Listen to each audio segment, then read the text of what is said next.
Hey guys, and welcome back to Simply Handmade. If this is your first time here, my name is Kell, and if you're a returning subscriber, welcome back. Today I'm going to show you guys how to make this really cute, delicious looking vase.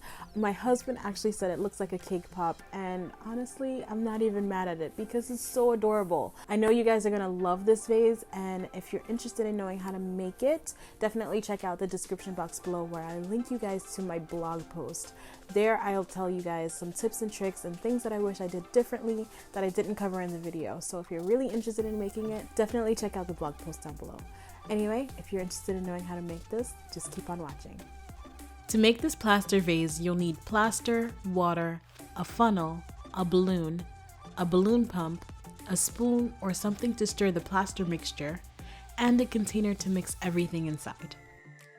I mixed 2 cups of plaster to 1 cup of cold water, and I mixed it until it had a relatively smooth, melted ice cream-like consistency. I put the funnel in the balloon and I poured the plaster in and knocked the sides of the funnel to get the plaster inside the balloon. I pumped the balloon about 30 times to get the size I wanted, and I tied it off at the end. After I tied off the balloon, I swished the plaster inside, making sure to cover everything, and I kept moving until the balloon started getting a little hard. You'll need to work relatively quickly in these steps since the plaster hardens really fast. I placed it on a solid surface to form the bottom of the vase, and I let it sit overnight. The next day, I popped the balloon, and you should have a nice shape like this. It definitely takes practice, so I suggest making a couple of these. Once you pop the balloon, carve out the opening of the vase with a sharp blade or box cutter and smooth out the edges.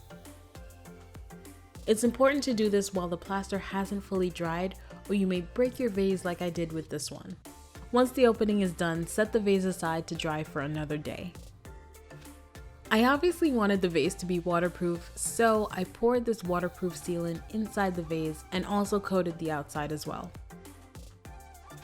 Once the sealer was dry, I mixed yellow, red, and a little white to make this pretty pink color, and I painted the outside of the vase about 3/4 of the way up. I'm going to paint pour the second color on top of the vase, so I wrapped the cup in cling wrap and I placed it inside a container to protect my surface. I placed the vase on top and then started pouring the paint onto the vase. Be patient with this step and let the paint drip naturally. After a few minutes, you'll see what gaps you need to fill in based on how the paint is falling, like you see with this second vase right here. I didn't show this part on camera, but I coated the inside with a second layer of waterproof paint. Then I moved on to the next step. Once the paint and sealer had dried, I painted the top layer of the vase with this Liquitex so it can have a nice shiny texture between the paint pour layer and the layer underneath that's matte. I decorated the outside by using a toothbrush and splattering some gold gilding paint on top. This design process is totally up to you, and you can use whatever color combinations that you like. Once all the paint is dry, you're all done.